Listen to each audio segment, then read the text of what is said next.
Assalamu alaikum wa rahmatullahi wa barakatuh. Aujourd'hui, Inch'Allah, nous allons parler de l'istinja, qui est la toilette intime, le nettoyage intime quand une personne va aux toilettes. Bismillahirrahmanirrahim. Alhamdulillahi rabbil alamin. Wa sallallahu wa sallam ala sayyidina Muhammadin tahil amin. Wa ala alihi wa sahbihi at-tayyibin at-tahirin.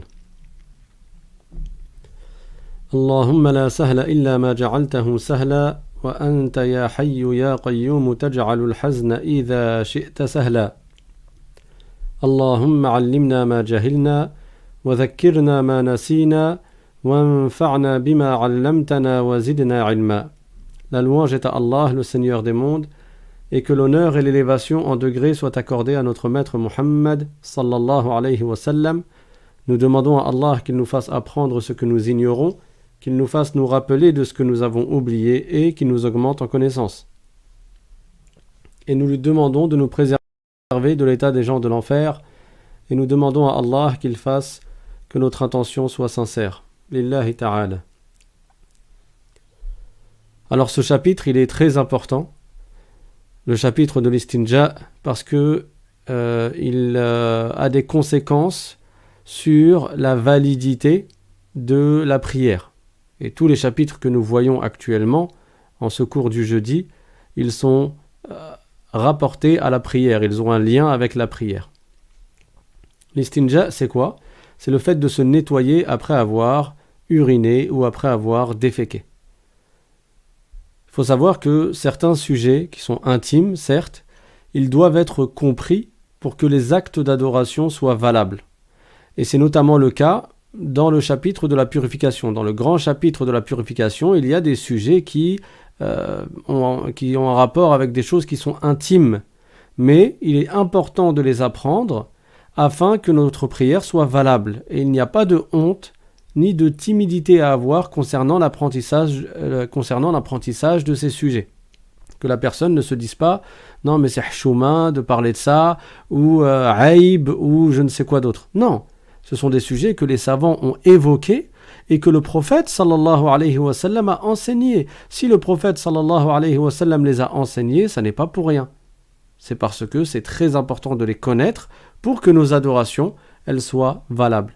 Et d'ailleurs, à ce propos, il y a une femme qui s'appelait Asma. Elle est partie voir le prophète sallallahu alayhi wa sallam un jour et elle lui a posé des questions sur un de ces sujets-là qui sont intimes. Et le prophète sallallahu alayhi wa sallam ne lui a pas dit « Mais pourquoi tu me parles de cela? Comment oses-tu » Et surtout à l'époque où il y avait énormément de pudeur chez les gens, le prophète sallallahu alayhi wa sallam ne lui a pas dit « Comment oses-tu me parler de ce sujet-là » Non. Il lui a répondu et Aïcha radiyallahu anha, elle était là.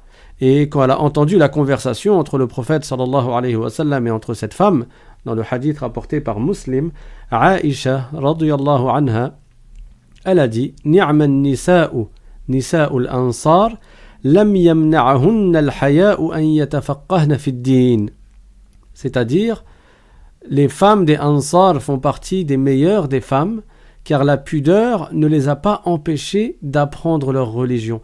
Ce n'est pas parce que ce sont des personnes qui sont pudiques qu'elles vont s'abstenir d'apprendre la science de la religion concernant certains sujets. Au contraire, les savants ont indiqué que al-haya, qui est la pudeur, elle est de deux sortes. Il y a une sorte de pudeur qui est louable et il y a une sorte de pudeur qui est blâmable. Et la pudeur qui est louable, c'est celle qui empêche un créancier d'aller demander son dû. Si quelqu'un prête de l'argent à quelqu'un d'autre, par timidité, par pudeur, il se peut que, même si l'échéance est arrivée pour que l'autre lui rende son argent, lui, il n'ose pas lui dire « rends-moi mon argent ». Ça, c'est quelque chose de louable. Ça fait partie du bon comportement. Il patiente, il ne va pas l'embarrasser en lui disant « le temps est venu que tu me rendes mon argent ». Ça, c'est quelque chose qui est bien, qui est louable. Mais il y a une autre sorte de pudeur qui est blâmable.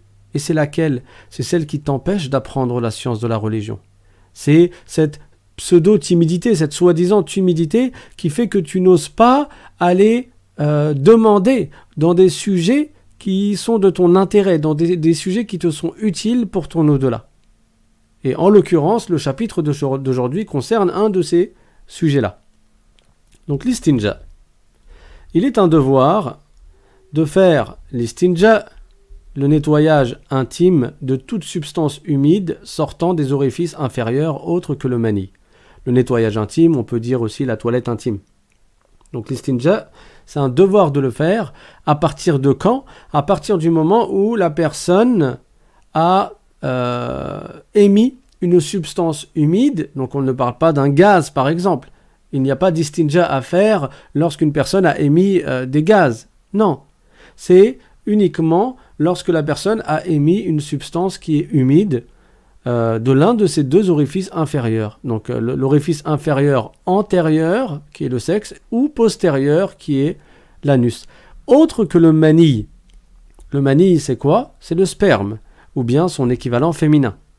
Il n'est pas un devoir, selon l'imam al-Shafi'i, de faire l'istinja lorsque du mani est émis. Pourquoi ? Parce que les Shafi'ites ne considèrent pas le mani comme étant une substance impure, une najasa.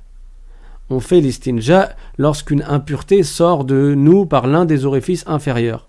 Mais le mani, selon l'imam Shafi'i, étant donné que c'est l'origine de l'être humain, puisque l'être humain provient du mani, alors il n'est pas considéré comme étant impur. Et par conséquent, c'est recommandé de faire l'istinja suite à une sortie de mani, mais ça n'est pas obligatoire. Et bien entendu, c'est un sujet qui fait l'objet de divergences chez les savants. Il y a d'autres savants qui ont considéré que le mani était impur. Donc, si une personne urine ou si une personne défèque, il faut qu'elle fasse l'istinja avant de faire la prière. Sa prière ne sera pas valable si elle n'a pas fait l'istinja. Et il y a quelque chose de spécifique concernant l'urine, parce que l'urine est considérée comme une impureté qui est pour laquelle il est encore plus grave, ou avec laquelle il est encore plus grave de se souiller. Ou je vais reprendre la phrase, il est encore plus grave de se souiller avec l'urine que de se souiller avec une autre impureté. Donc, quant à l'urine, il est important de prendre garde de s'en souiller. En effet, se souiller avec l'urine compte parmi les grands péchés. Et c'est une des principales causes du châtiment de la tombe. On observe à notre époque beaucoup de gens qui urinent et ils remettent leurs habits, ils se rhabillent immédiatement après avoir uriné et ils laissent même les dernières gouttes sortir après s'être rhabillés de sorte à se souiller, à ce que cette impureté-là qu'est l'urine, elle va toucher leur corps. Et ceci est haram. Ça compte parmi les grands péchés. Se souiller avec l'urine est un grand péché. Le prophète sallallahu alayhi wa sallam nous a formellement défendu de nous salir, de nous souiller avec l'urine. D'où l'importance d'apprendre ce sujet-là. Le prophète sallallahu alayhi wa sallam a dit « Istanzihu min al-bawl fa inna 'ammata 'adhab al-qabr minhu » c'est-à-dire évitez de vous souiller avec l'urine. En effet, c'est la cause la plus courante, ou c'est une des causes les plus courantes du supplice de la tombe, c'est-à-dire du châtiment de la tombe. Et c'est un hadith rapporté par Al-Bayhaqi. Donc on apprend plusieurs choses dans ce hadith. Premièrement, le châtiment de la tombe existe. C'est une réalité. Le prophète sallallahu alayhi wa sallam en a parlé au même titre qu'il a parlé de la félicité de la tombe. C'est-à-dire que, et ce sujet-là, on l'abordera plus en détail dans le cours du lundi, le cours sur la croyance musulmane, mais là, en résumé, il faut savoir que quand les gens décèdent et qu'ils sont amenés dans leur tombe, de deux choses l'une, soit elles vont être châtiées dans leur tombe, soit elles vont avoir une félicité dans la tombe, et ceci avant la résurrection, avant même le jour dernier dans lequel les actes seront exposés. Et d'ailleurs, je vous renvoie à la vidéo du cours qui s'intitule « Où va l'âme après la mort ?», où j'avais parlé de ce sujet-là, de ce qui se passe après la mort, et entre autres de ce qui se passe dans la tombe. Donc, le châtiment de la tombe existe, tout comme la félicité de la tombe existe, et une des causes du châtiment de la tombe une des plus grandes causes du châtiment de la tombe, c'est le fait de se souiller avec l'urine, de se salir avec l'urine. Donc on ne va pas toucher notre urine ni avec la main, ni en nous rhabillant immédiatement alors que l'urine ne s'est pas arrêtée et qu'on ne s'est pas nettoyé, de sorte à se souiller, de souiller son corps. Ceci est haram et compte parmi les grands péchés. Bon, pour ce qui est autre que l'urine, les savants ont divergé. Se salir sa peau, souiller sa peau avec une impureté autre que l'urine, certains savants ont dit que c'est haram, mais c'est un péché qui est moindre que le péché de se souiller avec l'urine, et d'autres savants ont dit que ce n'était pas interdit. Par contre, en ce qui concerne l'urine, l'interdiction de se souiller avec l'urine fait l'objet du consensus des savants de l'islam, c'est-à-dire de l'unanimité des savants de l'islam. Et le hadith que je viens de citer a été rapporté par Al-Bayhaqi.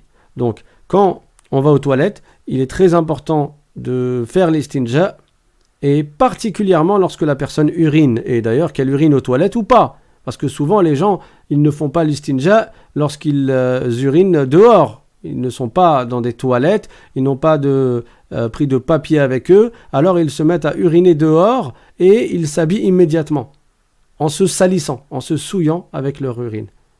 Donc c'est très grave. Le prophète sallallahu alayhi wa sallam, un jour il est parti avec ses compagnons, il est passé avec ses compagnons à côté de 2 tombes.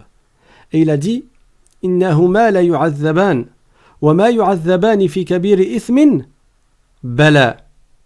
Amma ahaduhuma, fakana yamshi bin namimah, wa amma al-akhar, fakana la yastanzihu min al-bawl. » Donc le prophète sallallahu alayhi wa sallam, dans ce hadith rapporté par un grand nombre de savants, il a dit à ses compagnons, alors qu'il passait à côté de 2 tombes, ces 2 personnes-là, qui sont dans les tombes, sont en train de se faire châtier. C'est-à-dire là maintenant, elles sont en train de subir un châtiment. Et le châtiment qu'ils subissent est dû à des péchés que beaucoup de gens négligent, ne réalisent pas l'importance ou la gravité de ces péchés, et alors que ces péchés comptent parmi les grands péchés. Quand il a dit « Wa ma yu'azzabani fi kabiri ithmin », ensuite il a dit « Bala », c'est-à-dire ces péchés-là pour lesquels ils sont châtiés sont graves, ils sont des grands péchés, même si beaucoup de gens ne perçoivent pas la gravité ou ne réalisent pas la gravité de ces péchés. Bon, quels étaient donc ces 2 péchés qui étaient la cause de leur châtiment de la tombe? Le prophète sallallahu alayhi wa sallam a dit « Amma ahaduhuma fakana yamshi bin namimah » L'un des 2, il colportait les paroles des uns aux autres pour semer la discorde. Il faisait ce qu'on appelle un namimah.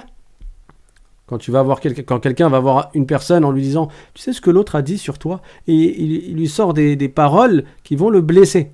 Et ensuite, il va aller voir l'autre et lui dit « Tu sais ce que l'autre personne a dit sur toi ?» Et comme ça, il va semer la zizanie entre les 2. Ça, c'est un grand péché. C'est haram.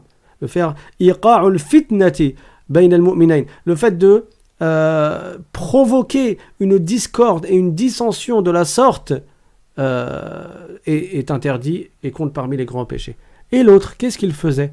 Il a dit alayhi salatu wassalam wa amma al-akharu fakana la yastanzihu min al-bawl. C'est-à-dire que l'autre, il se souillait avec l'urine. Il se souillait avec l'urine. Et avant de commencer ce chapitre, je voulais aussi raconter une histoire qui a été rapportée par les savants. C'est l'histoire d'un compagnon du prophète sallallahu alayhi wa sallam qui a voyagé. Il voyageait tout seul et il est arrivé à côté d'une tombe et il entendait une personne crier à l'intérieur de cette tombe. Donc c'était un défunt, quelqu'un qui était décédé, quelqu'un qui était mort. Et dans la tombe, le compagnon qui s'appelait Abdullah, il entendait la personne dire « Baoulun wa ma baoulun, shannun wa ma shannun » Alors il était choqué, il était étonné. C'est quelque chose d'étonnant. D'habitude, les morts, on ne les entend pas parler. C'est quelque chose de inhabituel. Il y avait une maison à côté de cette tombe. Il est parti à cette maison et il a rencontré une vieille dame. Et il lui a raconté ce qu'il a entendu. Il a dit, j'ai entendu dans la tombe qui est à côté de votre maison, la voix d'un homme qui avait l'air de se faire châtier, qui avait l'air d'être dans un grand supplice et qui disait Baulun wa ma baulun, shannun wa ma shannun. Baulun wa ma baulun, c'est-à-dire l'urine, et shannun wa ma shannun, c'est-à-dire la carafe d'eau, hein, ou le récipient dans lequel il y a de l'eau. Alors il lui a demandé pourquoi, comment ça se fait que j'ai entendu cela. Et cette femme, elle lui a raconté, elle lui a dit cet homme qui est dans la tombe, c'était mon mari, c'est mon mari. Et de son vivant, il lui est arrivé deux choses. Premièrement, un jour, un homme est venu le voir et il avait extrêmement soif. Et il est arrivé à la porte et il lui a dit Alma, c'est-à-dire donne-moi de l'eau. Il allait mourir de soif. Et mon mari ne s'est pas déplacé pour le sauver. Il lui a dit il y a le shen à cet endroit, le shen, donc c'est le récipient d'eau qui est à tel endroit, va le chercher tout seul. Et l'autre, il lui a dit je suis en train de mourir, ramène-moi de l'eau. Ça veut dire que je n'ai même pas la capacité de me déplacer encore jusqu'à l'eau. Est-ce que tu peux toi me ramener l'eau? Et lui, il lui disait va voir le shen, va le prendre toi-même, le récipient d'eau. Et l'autre est mort. Donc, il était dans une situation entre la vie et la mort. D'ailleurs, il en est mort. Et il ne l'a pas aidé. Il n'a pas assisté cette personne qui était au bord de la mort. Et ceci est haram, c'est interdit. Et pour cela, il se faisait châtier dans sa tombe. Et baoulun wa ma baoulun, donc l'urine, ça c'est rapporté à quoi? La femme, elle a raconté, elle a dit, et mon mari, lorsqu'il urinait, il se souillait avec son urine. Et moi-même, je lui disais, oh mon mari, même le chameau, il écarte les jambes quand il urine. Ça veut dire même le chameau, il essaye de faire en sorte de ne pas se souiller avec l'urine. Donc tu n'as pas à te souiller, à te salir avec l'urine. Et lui, il le faisait quand même. Et suite à cela, cette personne se faisait châtier dans sa tombe. Et Abdullah, quand il est retourné voir le prophète sallallahu alayhi wa sallam, il lui a raconté cette histoire. Il lui a raconté ce qui lui était arrivé. Et il lui avait raconté une autre histoire également qui a eu lieu avec une autre tombe. Quand il a raconté cette histoire au prophète sallallahu alayhi wa sallam, le prophète a alors déconseillé à ses compagnons de voyager tout seul. Et en islam, c'est bien lorsque tu voyages de ne pas voyager tout seul, mais de voyager à plusieurs. Maintenant, on va rentrer dans le vif du sujet, donc le chapitre de l'istinja. L'istinja, donc la toilette intime ou le nettoyage intime, se fait avec de l'eau pure et purificatrice, ou alors avec un objet qui remplit 4 conditions. Donc soit tu peux faire l'istinja après avoir uriné ou après avoir déféqué avec de l'eau, soit tu le fais avec un objet. Et cet objet, il a 4 conditions.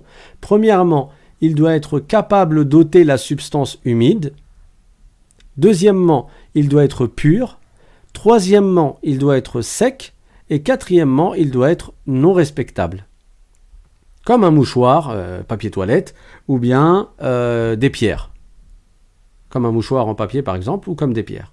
Donc, cet objet doit remplir 4 conditions. On a dit, il doit être capable d'ôter la substance humide.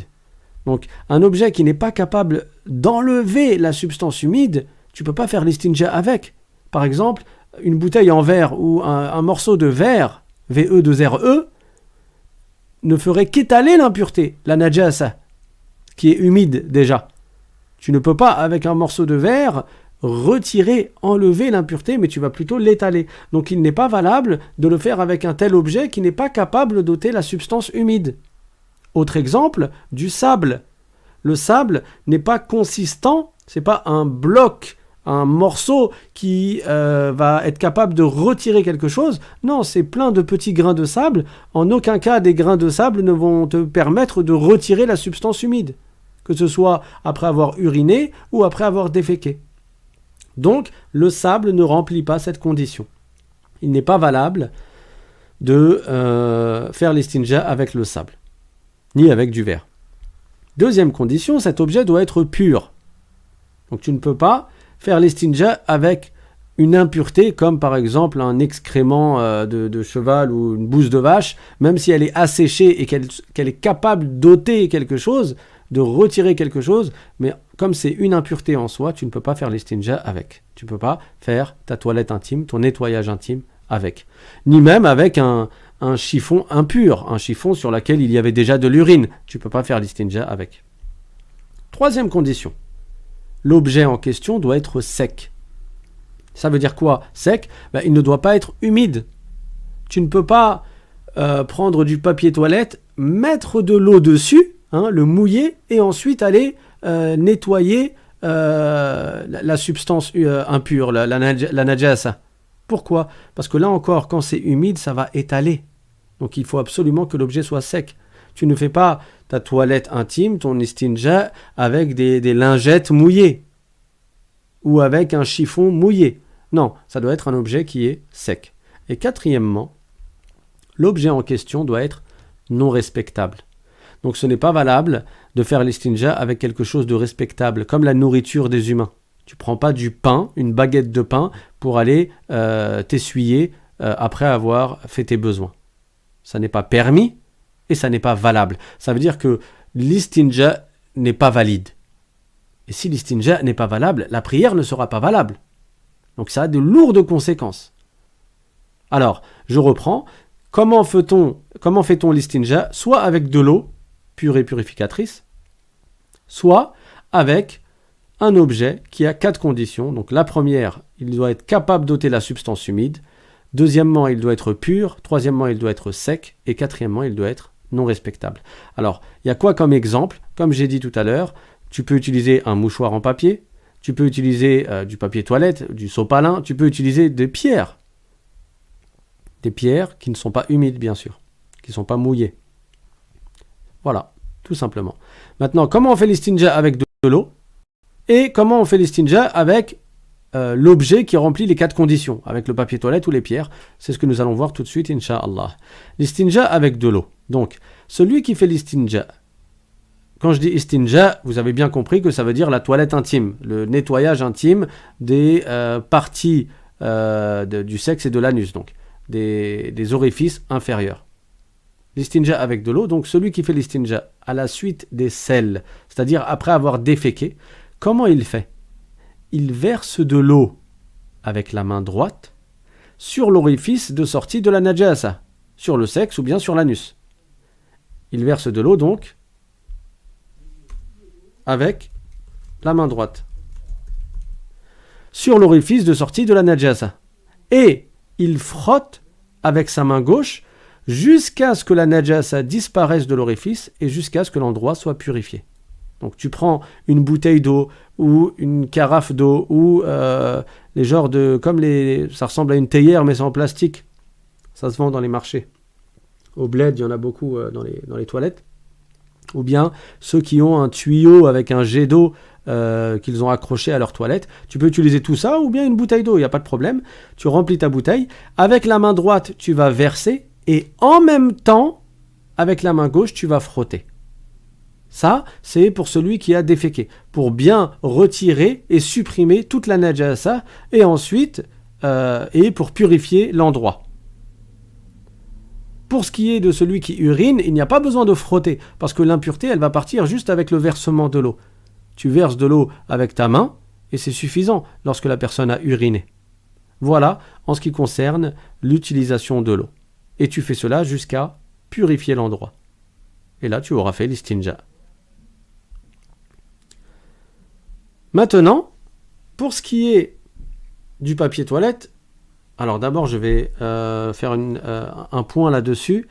Il y a une chose que certaines personnes font, je crois que je l'ai écrit à la fin du cours, mais je préfère en parler tout de suite. Il y a une chose que certaines personnes font dans certains pays, c'est qu'ils vont avoir de l'eau dans un récipient, dans un petit seau, une tasse, comme on dit, une tasse, et ils vont prendre de l'eau. Et ce que je dis là n'est pas valable, ce que je vais dire n'est pas valable. Ils vont prendre de l'eau dans leur main gauche, et après avoir pris l'eau dans la main gauche, ils vont mettre l'eau au niveau de l'orifice et ils vont essuyer comme ça. Ça n'est pas valable. Au même titre que le fait d'utiliser un papier mouillé ou quelque chose d'humide. Donc, quand tu fais l'istinja, tu verses l'eau et en même temps tu frottes. Tu prends pas l'eau dans ta main et tu vas l'étaler sur l'orifice. Ça n'est pas valable et la purification ainsi n'est pas valable. Ensuite, l'istinja avec du papier toilette ou avec des pierres. Donc si tu veux utiliser un objet capable d'ôter la substance humide, pur, consistant et non respectable, vous avez compris que là, ce sont les 4 conditions dont nous avons parlé tout à l'heure. Si tu veux utiliser un objet qui est valable pour l'istinja, donc qui réunit ces 4 conditions, capable d'ôter la substance humide, pur, consistant et non respectable, je fais exprès de le répéter comme ça s'intègre dans votre cœur et vous l'apprenez par cœur pour mémoriser. C'est important de répéter les choses et même de réviser les choses. C'est pas parce que vous avez pris le cours une fois, et c'est valable pour tous les cours de religion, que ce soit ceux du lundi sur la croyance musulmane, ceux du jeudi, que ce n'est pas parce que vous l'avez écouté une fois que on va se contenter de l'écouter une fois. C'est important de maîtriser ces données, maîtriser ces informations pour les appliquer. Il faut savoir que, oui, je fais une petite parenthèse, donc il faut savoir que les savants, ils insistaient sur la révision. Certains savants ont dit, un livre de religion, quand tu l'étudies auprès d'un enseignant, auprès d'un savant, auprès d'un cheikh, minimum, tu l'étudies à 3 reprises. Au minimum. Parce que sinon, tu risques de tomber dans l'état de ceux qui disent « marartu wa la adri », c'est-à-dire « ah oui, j'ai déjà pris ce sujet-là, j'ai déjà appris cela, mais je ne m'en rappelle plus ». Et il y en a beaucoup qui sont dans ce cas-là. Ils vont étudier un livre, ils vont étudier des sujets très importants, mais à force de ne pas réviser, à force de ne pas revenir sur ces informations, ils les oublient. Et al-insan, dans la langue arabe, a été appelé insan, insan ça veut dire être humain, parce que yansa, ça veut dire, c'est la même étymologie ou la même racine du mot, yansa ça veut dire il oublie beaucoup. L'être humain, par définition, il est amené à oublier beaucoup. La plupart des êtres humains, ils oublient les choses. Et donc c'est très important de les réviser, de les répéter et de les réviser. Il y a un savant en islam qui allait apprendre la science de la religion auprès de son cheikh. Et entre lui et l'école, donc, il y avait 70 marches. Il y avait un grand escalier avec 70 marches. À chaque fois qu'il mettait le pied sur une marche, il répétait tout son cours.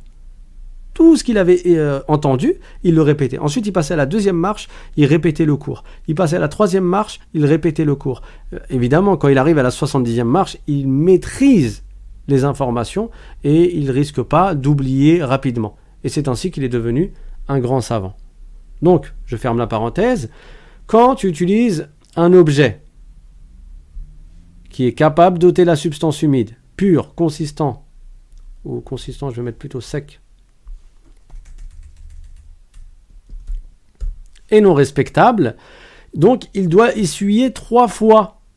Pourquoi 3 fois? Parce que c'est le prophète sallallahu alayhi wa sallam qui l'a dit. Il a dit فَإِنِ اسْتَطَابَ أَحَدُكُمْ فَلْيَسْتَطِبْ بِثَلَاثَةِ أَحْجَارٍ, comme l'ont rapporté Ashab as-Sunan. Ça veut dire si l'un d'entre vous fait l'istinja avec la pierre ou avec un objet qui remplit les conditions, alors qu'il essuie 3 fois. Donc si tu essuies qu'une fois, même si c'est nettoyé, c'est pas suffisant. C'est ainsi que l'a dit l'imam al-Shafi'i radiyallahu anhu. Tu dois essuyer au minimum 3 fois, jusqu'à ce que ce soit nettoyé. S'il reste de la najasa, alors tu essuies une 4e fois, et davantage, jusqu'à ce que l'endroit soit nettoyé. Et il n'est pas donc jusqu'à ce que l'endroit soit nettoyé. Et si tu as fini de nettoyer l'endroit, après avoir essuyé un nombre pair, donc tu l'as essuyé 4 fois ou tu as essuyé 6 fois, c'est recommandé d'essuyer encore une fois pour que ce soit un nombre impair. Pour que ce soit un nombre impair. Il n'est pas suffisant pour l'istinja sans eau d'essuyer une seule fois, même si l'endroit est nettoyé. Voilà. Maintenant, après avoir compris comment on fait l'istinja avec de l'eau et comment on fait l'istinja sans eau, donc avec du papier toilette ou avec des pierres ou ce qui est de cet ordre, il faut savoir qu'il y a des conditions pour que ce soit valable de faire l'istinja sans eau. Ce n'est pas dans tous les cas que tu peux t'abstenir d'utiliser l'eau. Pour faire l'istinja sans eau, il est une condition qu'il intervienne, donc que l'istinja, que le nettoyage intime intervienne, premièrement, avant que l'endroit ne soit sec. À partir du moment où l'impureté a séché, alors tu es obligé d'utiliser l'eau. Donc par conséquent, lorsque l'impureté a séché, il est un devoir d'utiliser l'eau. Ça n'est plus suffisant d'utiliser la pierre.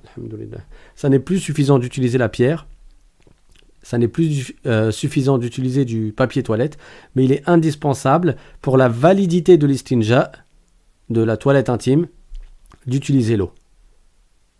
Donc si tu veux utiliser du papier, il faut le faire avant que l'endroit ait séché. Deuxièmement, il faut utiliser il faut utiliser le papier avant que l'impureté ne se déplace à nouveau après s'être stabilisée. Ça veut dire que si l'urine, elle est sortie et donc elle s'est stabilisée au niveau du gland, ou bien les selles sont sorties, se sont stabilisées, si après cela, elles se sont redéplacées, là on est obligé d'utiliser l'eau. Par conséquent, si la najasa s'est diffusée et s'est étalée par rapport à l'endroit où elle s'était arrêtée, par rapport à l'endroit où elle s'était stabilisée, il est un devoir d'utiliser de l'eau. Et troisième condition, on peut utiliser le papier ou la pierre si l'impureté n'a pas dépassé sa zone naturelle. La zone naturelle pour l'urine, pour l'homme, c'est le gland.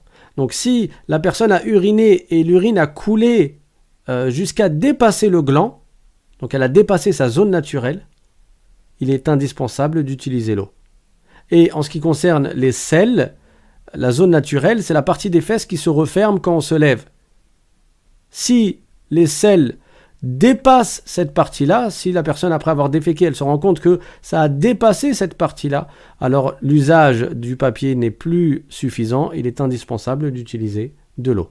Donc la zone naturelle de l'urine, c'est le gland, et celle des selles, c'est la partie des fesses qui se referme lorsque la personne est debout. Par conséquent, si l'impureté a dépassé sa zone naturelle, il est un devoir d'utiliser l'eau. Et avec ça, on a vu l'indispensable, si je puis dire, concernant le sujet de l'istinja. Je vous rappelle que l'istinja est nécessaire pour que la prière soit valable. On doit faire l'istinja pour que la prière soit valable. Sinon, l'impureté va rester sur nous et on ne peut pas faire la prière avec des impuretés. Il faut savoir aussi que, avant de continuer, il faut savoir que la permission d'utiliser le papier est spécifique à la communauté du prophète Mohammed sallallahu alayhi wa sallam. C'est-à-dire que dans les communautés antérieures, pour faire l'istinja, il était obligatoire d'utiliser de l'eau et le papier ou la pierre n'était pas suffisant. Et là, on réalise que notre communauté a eu des facilités quant à la pratique, à la charia. Les lois que nous devons appliquer sont plus faciles dans notre communauté que dans les communautés musulmanes des prophètes qui nous ont précédés. À l'époque du prophète Jésus, Isa alayhi salam, à l'époque du prophète Moïse, Moussa alayhi salam, et à l'époque de ceux qui les ont précédés parmi les prophètes, on ne pouvait pas faire l'istinja avec du papier ou avec de la pierre. Ça n'était pas suffisant.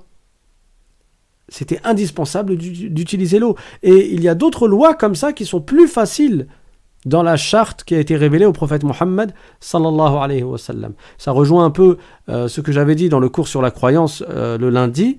Les lois entre les prophètes sont différentes, mais la croyance et la religion est la même. Tous les prophètes étaient musulmans, mais les lois qui leur ont été révélées sont différentes. Et parmi ces lois qui sont différentes entre les prophètes, il y a celle-là.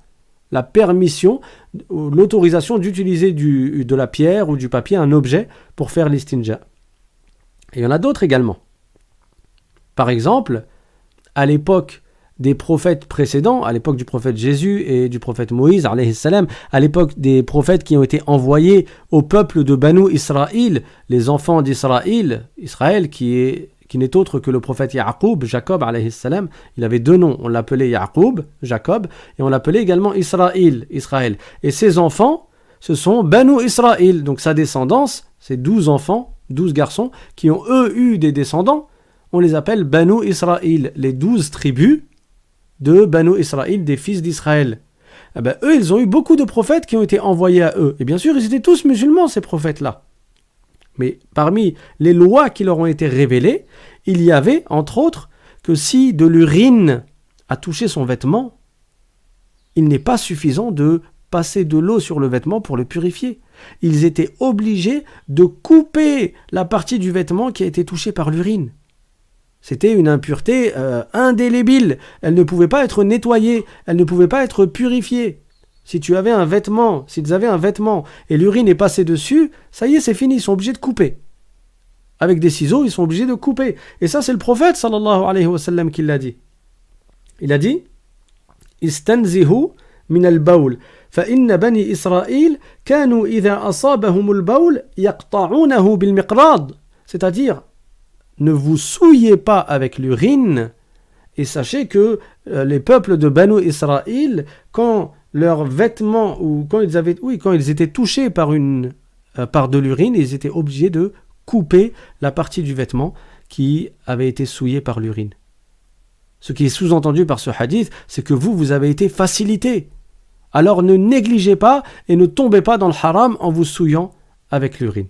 Maintenant, on va voir quelques informations utiles qui sont rattachées, qui sont liées à ce sujet-là. Même si on vient de voir le plus important, qui est comment faire pour que notre istinja soit valable dans la religion. Donc, quelques informations utiles. Premièrement, il est recommandé d'entrer aux toilettes avec le pied gauche et d'en sortir avec le pied droit, à l'inverse de la mosquée. Quand tu rentres dans une mosquée, bien sûr, tu dis Bismillah, il y a un dua à dire, et tu vas rentrer avec le pied droit. Le premier pied que tu mets dans la mosquée, c'est le pied droit. C'est sunnah, c'est recommandé. Ça fait partie de la sunnah du prophète, sallallahu alayhi wa sallam. Ça veut dire quoi quand on dit c'est sunnah? Ça veut dire que si tu le fais, tu gagnes des hasanat, tu gagnes des récompenses. Et si tu ne le fais pas, tu seras passé à côté de hasanat. Tu commets pas de péché, mais tu auras loupé des récompenses faciles à gagner. Et quand tu sors de la mosquée, le premier pied que tu mets dehors, c'est le pied gauche. Donc tu entres du pied droit et tu sors avec le pied gauche. Et pour les toilettes, c'est l'inverse. C'est sunnah, c'est recommandé d'entrer aux toilettes avec le pied gauche et c'est recommandé de sortir des toilettes avec le pied droit. À l'inverse de la mosquée. Ainsi, pour les mosquées, il est recommandé d'entrer avec le pied droit et d'en sortir avec le pied gauche. Deuxièmement, la meilleure façon de faire l'estinja, parce qu'on a parlé de faire l'estinja avec du papier et on a parlé de le faire avec de l'eau. Mais c'est quoi le mieux ? C'est le papier ou l'eau? Alors, entre le papier et l'eau, c'est mieux d'utiliser l'eau. Pourquoi? Parce que le fait d'utiliser du papier toilette ou bien de la pierre, ça va enlever la substance impure, mais ça ne va pas enlever forcément les traces.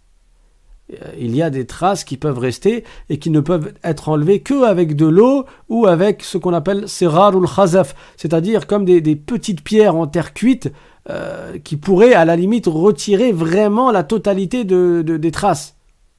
Ou alors avec de l'eau. Mais le papier ou la pierre ne suffit pas à enlever ces traces-là. Donc l'eau c'est mieux parce que ça ôte, ça enlève la substance impure et ça purifie l'endroit. L'endroit est complètement purifié. Donc si tu as le choix entre utiliser de l'eau et utiliser de la pierre, tu as le droit de choisir. Tu as le droit. Tu peux utiliser que la pierre ou le papier toilette et tu peux utiliser que l'eau. C'est quoi le mieux entre les deux? C'est l'eau. Et le mieux encore, c'est quoi? C'est d'abord de commencer par le papier toilette ou la pierre et ensuite de finir avec l'eau. Donc c'est ce que j'ai écrit ici. La meilleure façon de faire l'estinja est d'utiliser d'abord les pierres puis de finir avec de l'eau. Ça, c'est le mieux. Cependant, si l'on veut se contenter de l'un des deux seulement, donc tu veux choisir que la pierre ou bien tu veux choisir que l'eau, alors l'usage de l'eau est préférable. C'est mieux dans ce cas-là de choisir l'eau. Troisièmement, parmi les informations utiles, il n'est pas valable de mettre de l'eau dans sa main, ça c'est ce dont j'avais parlé tout à l'heure, il n'est pas valable de mettre de l'eau dans sa main, puis de frotter l'orifice de la sortie de la najasa, donc de frotter l'anus et les fesses, car cela étalerait la najasa. Ça va étaler l'impureté.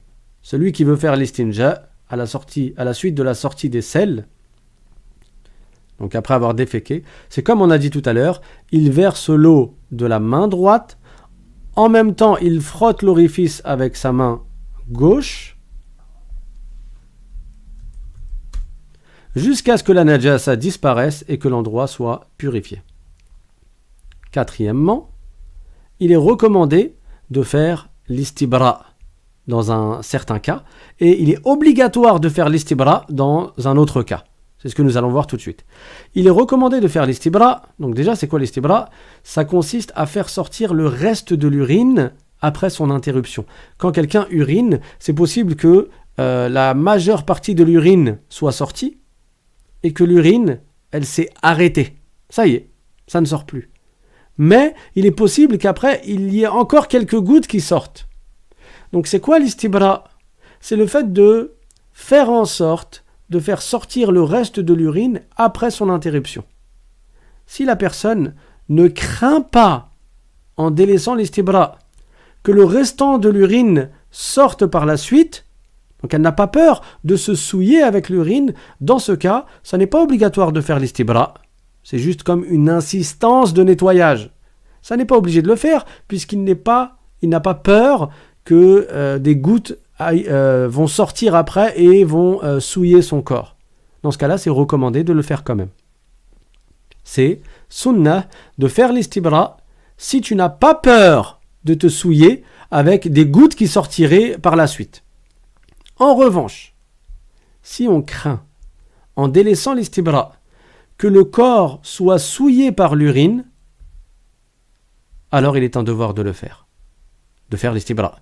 Si la personne a peur, en délaissant l'istibra, que par la suite, après s'être levé, il y a des gouttes qui vont sortir et qui vont le souiller, dans ce cas-là, pour se préserver de la souillure avec l'urine, de se souiller avec l'urine, il est obligatoire de faire l'istibra. C'est quoi l'istibra? Je viens de le dire, ça consiste à faire sortir le reste de l'urine après son interruption. Alors il y a plusieurs méthodes.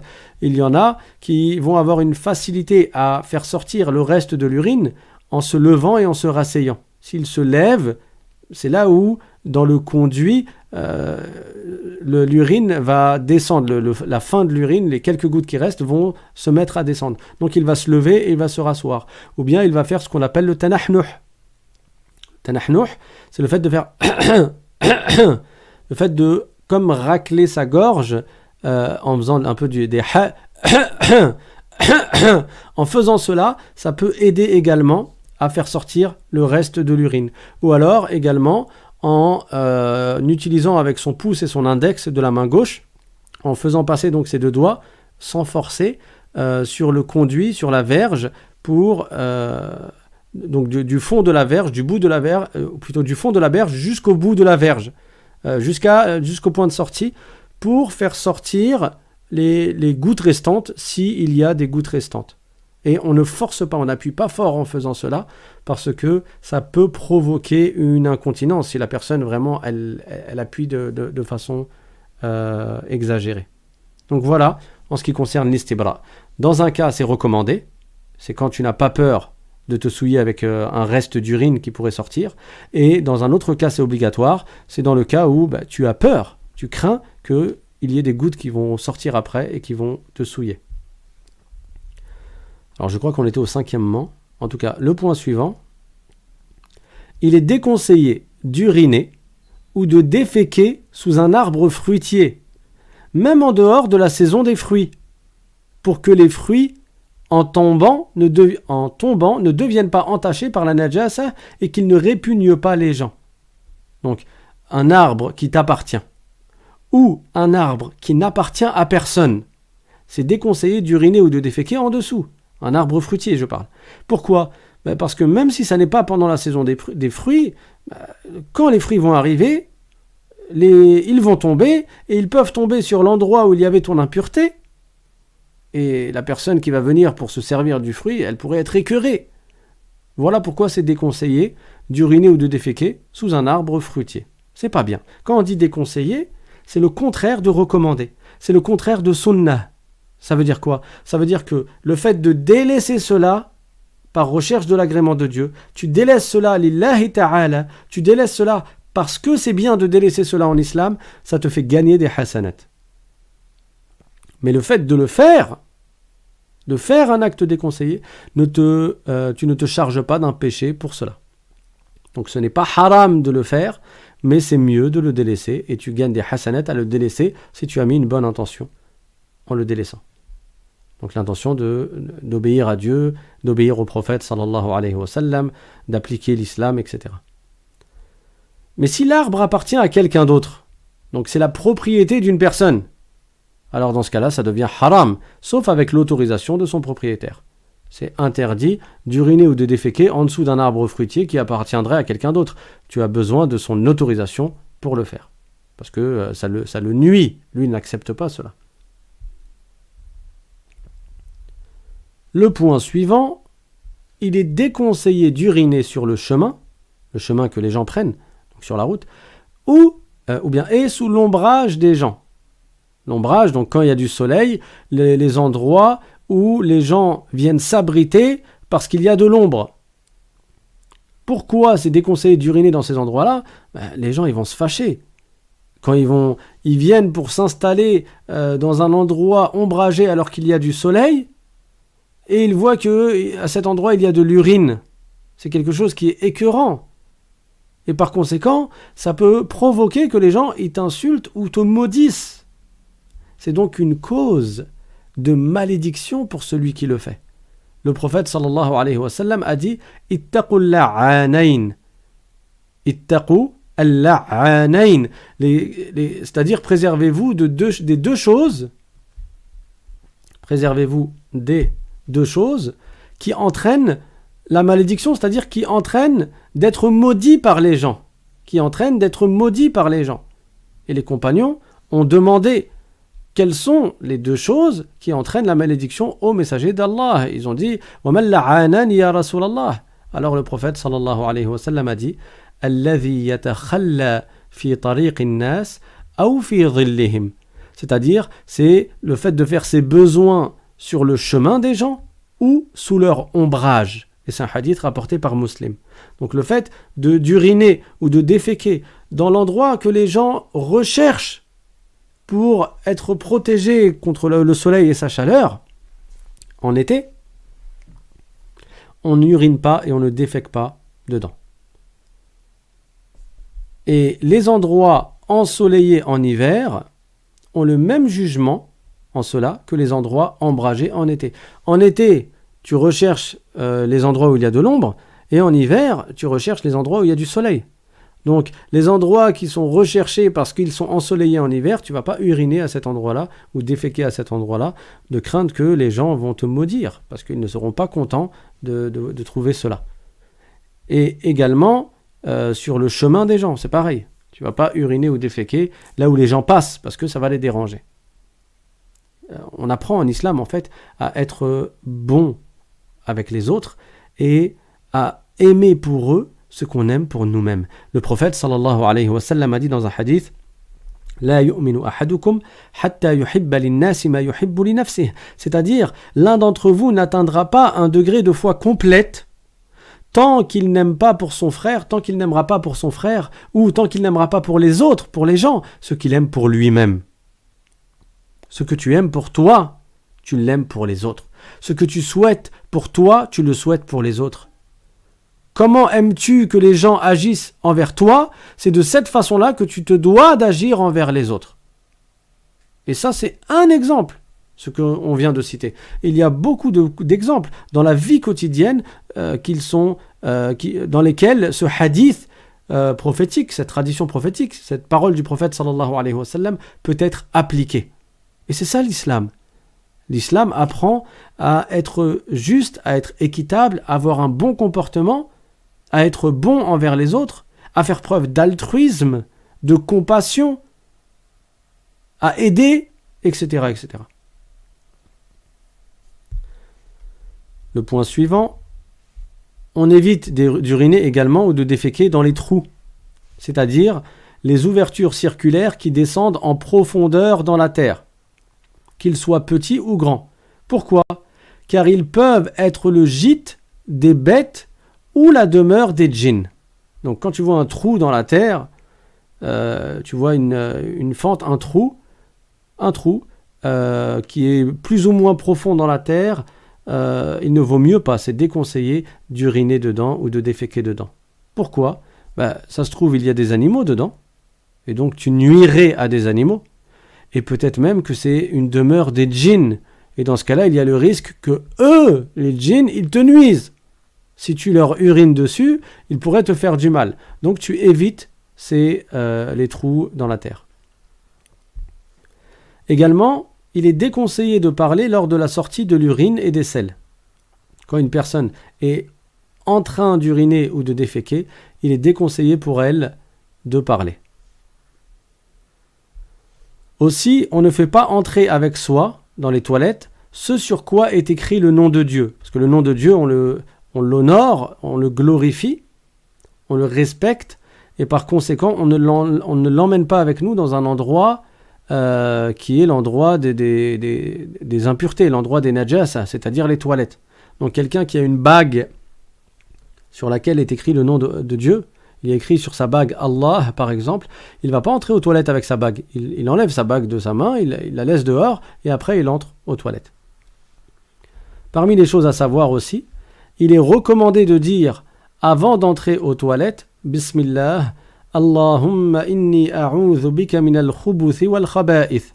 Ça c'est le prophète sallallahu alayhi wa sallam qui nous l'a enseigné. Avant d'entrer dans les toilettes, avant de mettre ton pied gauche dans les toilettes, tu dis Bismillah, Allahumma inni a'udhu bika min al-khubuthi wal khaba'ith. C'est-à-dire, par le nom de Allah, donc je commence par le nom de Dieu.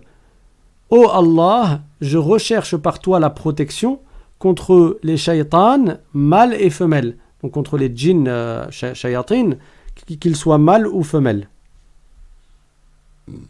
Alhamdulillah. Ça, c'est ce que tu dis quand tu entres dans les toilettes. Et il y a une phrase à dire aussi quand tu sors des toilettes.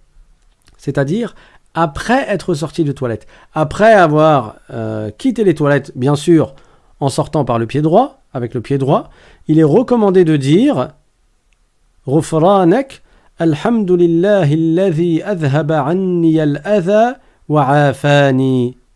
Ghufranak, Alhamdulillah alladhi adhaba anni al-adha wa afani. C'est-à-dire, j'implore ton pardon, la louange est à Allah qui a éloigné de moi les nuisances et qui m'en a dispensé. Donc voilà certaines choses à savoir sur le sujet de l'istinja. Et avant de finir, je voulais rappeler une parole qui a été citée par un grand savant qui est Al-Hattab Al-Maliki. Donc il a écrit un commentaire de Mukhtasar Khalil. Il a fait un sharh du Mukhtasar Khalil qui est un livre de référence chez les Malikites. Alors certes, nous sommes en train d'étudier le fiqh, la jurisprudence selon l'école shafi'ite, mais rien n'empêche de profiter des paroles des savants, qu'ils soient Malikites, Hanbalites, Hanafites ou autres, parmi les savants, les grands savants de l'islam. Donc Al-Hattab Al-Maliki, il a donné un conseil que la personne, quand elle va aux toilettes et elle fait ce besoin, qu'elle médite sur cela. Qu'elle médite. La nourriture que tu recherchais, pour laquelle tu as peut-être payé cher, qui te paraissait délicieuse, que ton cœur, que ton âme voulait recevoir et voulait consommer, que ce soit du manger ou de la boisson, de la nourriture ou de la boisson. Regarde, après que tu l'aies touchée, ce qu'elle est devenue. Qu'est-ce qu'elle est devenue? Quelque chose qui te répugne toi. Même tes propres selles et ta propre urine te répugnent. C'est des impuretés qui sont écœurantes, qui ont une odeur nauséabonde. C'était quelque chose de délicieux quelques heures avant. C'était quelque chose qui te donnait envie. C'était quelque chose qui t'attirait. Et quand ça a été en contact avec toi, qu'est-ce que c'est devenu? Quelque chose d'écœurant, quelque chose de dégoûtant, quelque chose de répugnant. Et ensuite, il a dit, et observe également tout ce qui te touche. Pas que ce que tu manges et ce que tu bois. Tu vas mettre des habits luxueux, des habits de qualité. Garde-les quelques jours. Qu'est-ce qu'ils vont devenir? Ils vont sentir mauvais. Ils t'ont touché? Ils deviennent répugnants. Ils deviennent écœurants à cause de l'odeur de ta sueur.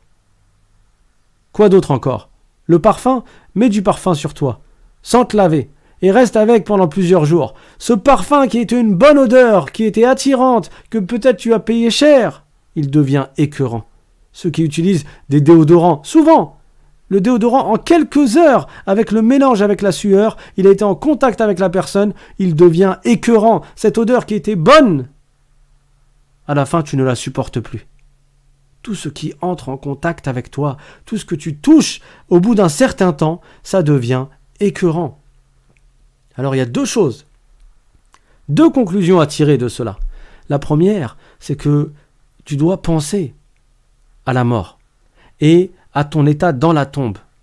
Si tout ce qui te touche va être écœurant par la suite, sache que dans la tombe, c'est ton corps qui risque, et c'est le cas de la plupart des gens, qui risque de pourrir. Le corps de la personne, il pourrit dans la tombe, il va gonfler, et après, le ventre va s'ouvrir, et il y a tous les organes à l'intérieur du ventre qui vont pourrir, et les bestioles, les insectes, les vers qui vont manger. C'est ça l'être humain. Sauf certaines exceptions, comme les prophètes alayhimus salatu wassalam. Sauf que nous, on ne peut pas devenir prophète. Donc on ne peut pas faire partie de cette exception-là. Mais il y a d'autres exceptions. Les prophètes, Allah Ta'ala a fait qu'ils sont préservés dans leur tombe d'être consommés par la terre. Le prophète sallallahu alayhi wa sallam a dit « Inna Allah harrama ala al-ardi an ta'kula ajsad al-anbiya » C'est-à-dire que Allah a interdit à la terre d'absorber, de consommer le corps des prophètes, les corps des prophètes. Leur corps reste intact. Sauf que nous, on ne peut pas devenir prophète.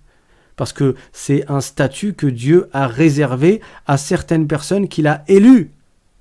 Et le dernier prophète était le prophète Mohammed, sallallahu alayhi wa sallam. Il n'y aura plus jamais de nouveaux prophètes après.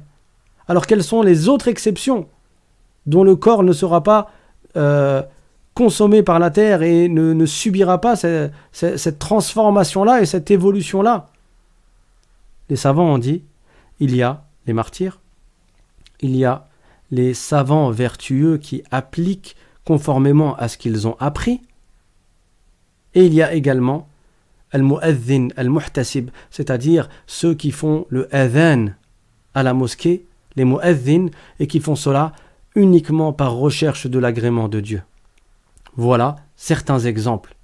Si on ne peut pas faire partie des prophètes, on peut peut-être faire partie des autres, et donc il est important que la personne, elle fasse l'effort de vouloir atteindre ce degré-là, ce niveau-là, et qu'elle retrousse ses manches et qu'elle essaye d'obtenir l'agrément de Dieu, subhanahu wa ta'ala, et d'atteindre ces hauts degrés.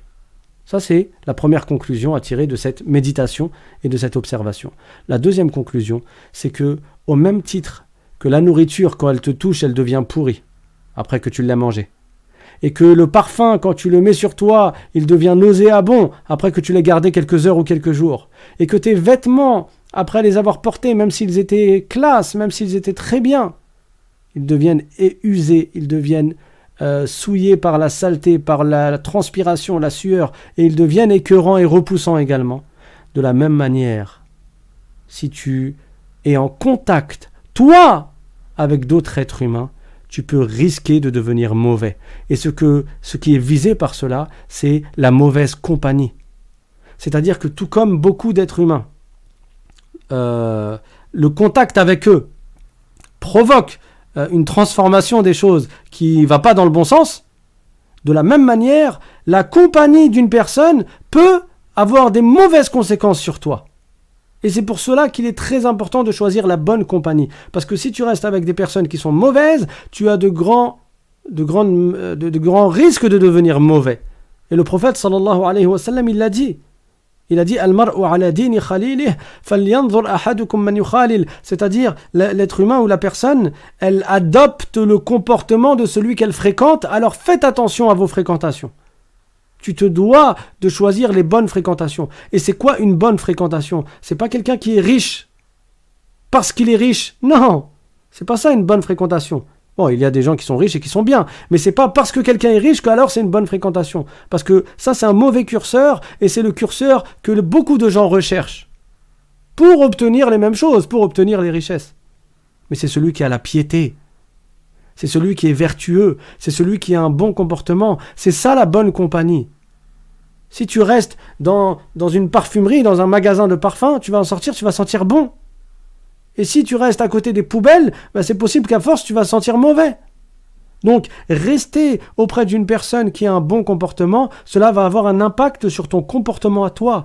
Rester et côtoyer et fréquenter quelqu'un qui est extrêmement généreux, cela va t'influencer et va te rendre généreux, bi'idhnillah.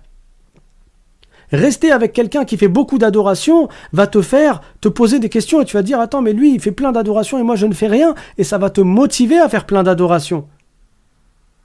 Rester avec quelqu'un qui a un excellent comportement va également avoir un effet sur ton comportement. Par contre, ou à l'inverse, rester avec quelqu'un qui dit des gros mots, à la fin tu vas finir par dire des gros mots. Rester avec quelqu'un qui passe son temps à faire de la médisance, à la fin tu vas faire la médisance toi aussi avec lui, et pas que avec lui. Rester avec quelqu'un qui ne fait pas la prière, ça peut être un risque pour toi que petit à petit tu négliges ta prière. Rester avec quelqu'un qui est avare, tu risques d'être toi aussi entaché par cela. Rester avec quelqu'un qui est orgueilleux, à la fin, ça sera la bataille de qui a raison, qui est au-dessus de l'autre, et tu risques de devenir toi aussi orgueilleux. Donc, il faut qu'on fasse très attention à nos fréquentations, parce qu'elles ont un effet sur nous. Les savants ont dit « As-sahibu sahib imma ila al-jannah wa imma ila an-nar » c'est-à-dire, ton compagnon, il va te tirer avec lui soit au paradis, soit en enfer. Alors, il faut qu'on choisisse la bonne compagnie. Et c'est quoi la bonne compagnie? C'est la compagnie de celui qui est utile pour notre au-delà. C'est la compagnie de celui qui va avoir un bon effet sur nous. Et c'est quoi un bon effet sur nous? C'est un effet qui va nous pousser à œuvrer pour gagner le paradis dans l'obéissance à Allah subhanahu wa ta'ala, en accomplissant ce que Allah nous a ordonné, en évitant ce que Dieu nous a interdit et en essayant au maximum de faire de bonnes actions. Il y a des gens, quand tu leur dis « fais ça, c'est bien », ils te disent « oh, c'est que sunnah, c'est pas obligatoire ». À force de rester avec ces gens-là, tu vas faire comme eux. Quand on va te dire à toi « fais ça, c'est bien, mange de la main droite, mange pas de la main gauche », il y en a, ils vont te dire « ouais, mais c'est pas obligatoire de manger de la main droite, c'est que sunnah, c'est tout ». Et donc, ils continuent à manger de la main gauche. Par contre, si tu côtoies des gens qui sont constamment dans la sunna et que ça leur fait quelque chose dans leur cœur de faire un acte même déconseillé, à force, tu vas être influencé et tu vas devenir pareil. Et si ça, c'est valable pour des actes sunna ou déconseillés, que dire alors des actes obligatoires ou interdits? À plus forte raison, tu dois t'attacher à rester avec ceux qui accomplissent les devoirs, à ceux qui craignent Allah subhanahu wa ta'ala. Sinon, tu risques d'avoir des mauvaises conséquences sur toi, sur ton état, sur ton comportement et sur notre fin, c'est-à-dire l'état dans lequel nous serons au moment de la mort. On va s'arrêter là, Inch'Allah ta'ala, pour aujourd'hui. Alors là, on ne va pas faire une séance de questions-réponses. Si vous avez des questions, vous les envoyez par mail. On a reçu beaucoup de questions par mail, donc je ne suis pas dans la capacité de répondre à tout. Déjà, je n'ai pas la réponse à toutes les questions, donc veuillez m'excuser pour cela. Il y a des questions pour lesquelles moi-même je les transmets à qui a plus de science que moi, et parfois j'obtiens la réponse et donc je transmets la réponse, et parfois je n'obtiens pas la réponse, et dans ce cas-là je m'abstiens. On ne va pas parler sans science et on ne va pas émettre des fatwas sans science et sans savoir, parce que ceci est haram et compte parmi les grands péchés. Le prophète sallallahu alayhi wa sallam a dit dans un hadith « Man afta bi ghayri ilmin la'anathu malaikatu as-sama'i wal ard » c'est-à-dire celui qui fait des fatwas dans la religion sans science, il sera maudit par les anges des cieux et par les anges de la terre. Donc veuillez m'excuser d'avance pour les questions auxquelles je ne pourrai pas répondre, mais dans la mesure du possible, Inch'Allah, on essaye de répondre aux questions. Barakallahu fikum. Donc pas de séance de questions pour aujourd'hui, et voilà, donc rendez-vous sur le mail l'islam.simplement@gmail.com. Je vous invite bien entendu à faire profiter votre entourage de ces informations-là. Elles sont importantes et beaucoup des gens ne les ont pas apprises. Même ils sont devenus adultes, ils ne savent pas c'est quoi l'istinja. Ils ne savent pas c'est quoi le fait de se purifier après avoir uriné. Donc ces sujets-là sont très importants et faites-en profiter au même titre que vous avez pu en profiter. Ad-dallu ala al-khayri kafa'ilihi, celui qui indique à autrui de faire un bien, lui-même il profitera de hasanat quand l'autre fera le bien. Donc ne passons pas à côté de ces hasanat et soyons une cause de bien pour nous-mêmes et pour nos amis, pour nos proches et pour notre entourage, insha'Allah ta'ala. Walhamdulillahi rabbil alamin, wa sallallahu wa sallam ala sayyidina Muhammadin taha al-amin, wa ala alihi wa sahbihi at-tayyibin at-tahirin. Allahumma ja'alna min at-tawwabin, wa ja'alna min al-mutatahhirin. Le prophète sallallahu alayhi wa sallam nous a appris ce dua qui veut dire: ô Allah, fais que nous soyons au nombre de ceux qui se repentent beaucoup, qui multiplient le repentir, et de ceux qui se purifient, de ceux qui font la purification. Et l'istinja fait partie de la purification, au même titre que la petite et la grande ablution. وآخر دعوانا أن الحمد لله وصلى الله وسلم على رسول الله سبحان ربك رب العزة عما يصفون وسلام على المرسلين والحمد لله رب العالمين. بارك الله فيكم والسلام عليكم ورحمة الله وبركاته.